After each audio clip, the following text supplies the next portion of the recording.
ঢাকা বিশ্ববিদ্যালয়ের ফজলুল হক মুসলিম হলে চোর সন্দেহে গণপিটুনির শিকার হয়ে মারা যান তোফাজ্জল হোসেন। 18 সেপ্টেম্বর রাত 12টার দিকে ঢাকা মেডিকেল কলেজ ঢাকা বিশ্ববিদ্যালয়ের ফজলুল হক মুসলিম হলে চোর সন্দেহে গণপিটুনির শিকার হয়ে মারা যান তোফাজ্জল হোসেন।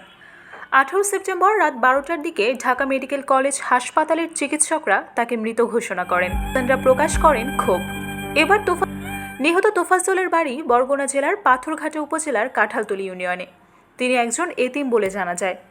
তোফাজ্জলের মৃত্যু নিয়ে সামাজিক যোগাযোগ মাধ্যমে উঠে বিতর্কের ঝড়। নেটিজেনরা প্রকাশ করেন ক্ষোভ। আমি মানসিকভাবে ভেঙে পড়েছিলাম। এবার তোফাজ্জলের সঙ্গে ঘটে যাওয়া ঘটনা নিয়ে নির্মাণ করা হচ্ছে তোফাজ্জলের শেষ ভাত নামের একটি নাটক। পরিচালনায় খলিলুর রহমান কুচি, নাম ভূমিকায় হাস্যখ্যাত ইমরান। তিনি বলেন, ঘটনাটা জানার পর আমি মানসিকভাবে ভেঙে পড়েছিলাম। একজন নিরপরাধ মানসিক ভারসাম্যহীন মানুষকে ভাত খাইয়ে কিভাবে ছাত্ররূপী অমানুষরা খুন করতে পারে।